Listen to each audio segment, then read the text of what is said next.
guys, welcome back to Irony Completed.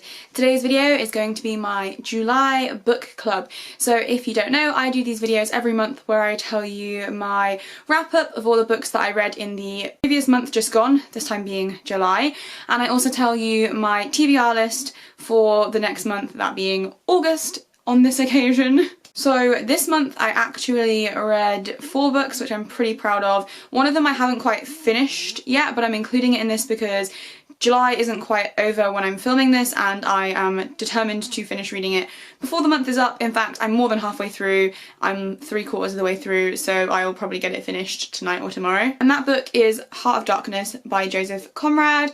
A couple of people told me that this was going to be a difficult read when I posted my haul video where I hauled this book. I took it on holiday with me and I read over half of it on the plane and on the train back from London, and so far I have really enjoyed this. I can't wait to find out what the end is. A very long-winded writing style, so you feel like you're reading a lot without finding out a whole lot about the characters, but I have actually really enjoyed the storyline and the writing style and all that kind of stuff so far. So I'll probably mention this again in August's book club just to let you guys know what I think of it as a whole, because I can only give you my opinion of most of it at the moment, but so far so good. 2 more of the books in this book club are from that haul that I posted, which is really funny. So another book that I read that I hauled in that book haul video is Wolf by Wolf by Ryan Grodin. I still don't know how to pronounce that word. I absolutely loved this. This is a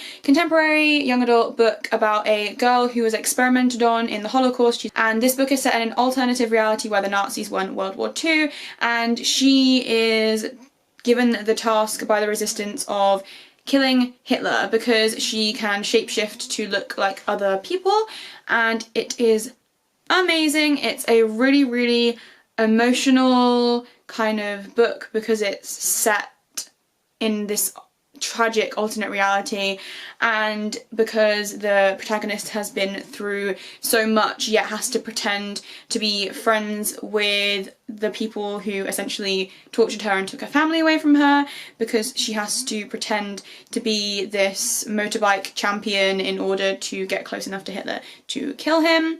It's a very fast-paced, action-y book, but like I said, at the same time, very touching and emotionally moving as well. Apparently there's also a sequel to this book, which I'm determined to get my hands on because I really enjoyed it, and it ended on such a cliffhanger that I really want to find out what happens. Have any of you guys read this or its sequel, and what do you think? Please let me know down in the comments. The next book that I read in July was another one that was in that haul. Like I said, it was The Last Star, which is the final book in the 5th Wave series by Rick Yancey. I'm not sure how I feel about this. I enjoyed it, I think. Let me explain. Basically, out of all of the 3 books, The 5th Wave, The Infinite Sea and The Last Star, I think The 5th Wave is still my favourite. This is probably my 2nd favourite, I think. But like I said, I'm kind of conflicted. For the most part, I think I enjoyed this book. I really liked the style it was written in. It's the same style as the previous 2. It has multiple perspectives, which I really enjoy, and it also has more multiple perspectives than the previous 2 books in the trilogy.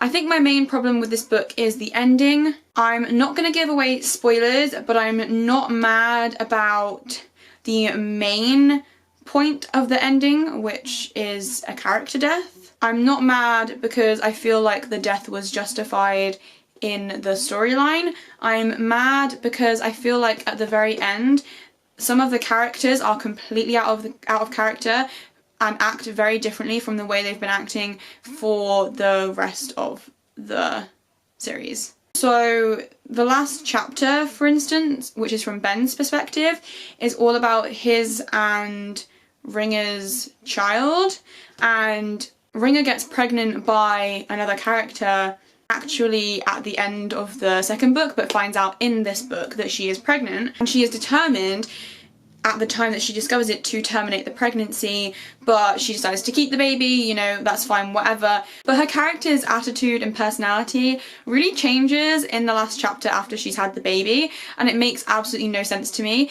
I completely get why the author wanted to make it so that she didn't get rid of the baby, but I don't really get why her characterization had to completely and utterly alter. So that's the main problem I have with this book. Otherwise I really enjoyed it. Have you guys read it? Do you feel the same way as me? Do you think that it's completely great and I'm, you know, making shit up? What do you think? Let me know in the comments. And the fourth book that I read this month was actually a graphic novel. So I mentioned, I think, that I'm doing a comics to graphic novels module next year, which I'm really excited about. And one of the series of comic books that is on that module is Sandman by Neil Gaiman, which is a very iconic graphic novel series. So my dad bought me this as a birthday present, or as part of my birthday present, even though my birthday was in February, but that's a whole different thing. And he really loved Sandman. He used to buy it comic by comic when it first was being run. This is volume 1, Preludes and Nocturnes, so it's really just setting up the story. Nothing really happens in this series of stories. It's just character setup and things like that, which I really enjoyed. The art in this is by Sam Keith, Mike Dringenberg and Malcolm Jones III. So Neil Gaiman didn't actually illustrate this, but he wrote all the story, wrote all the characters, all the dialogue and things like that. The artwork kind of looks... Where's my favourite panel? Let me show you my favourite panel. So this is my favourite page and it's from the story called 24 Hours. These panels right here at the bottom are my favourite, but from this you can kind of get a feel of the artwork. It's awesome artwork in my opinion, and all of the stories in here are really good. I definitely think you can tell that this is Neil Gaiman's first attempt at writing comic books and stuff, because they're all very experimental and they're all very finding their footing. I think you can tell that when you read them,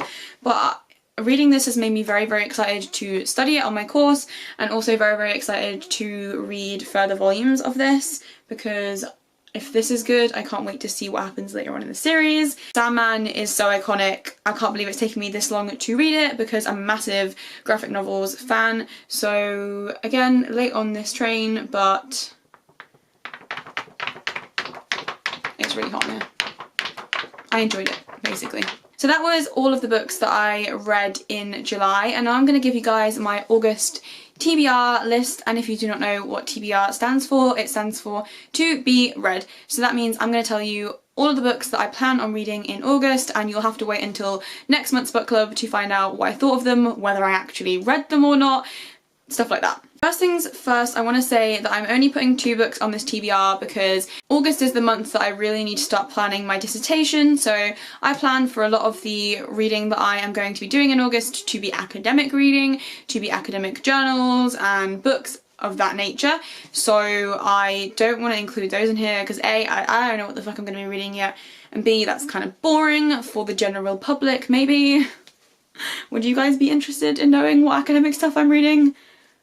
I doubt it, but if you would be, let me know. So the 2 books that I want to use to distract myself from the fact that my dissertation is looming are You by Caroline Kepnes. This is another one that I hauled in my book haul video. The way that my friend Lauren spoke about it made me really excited to read it.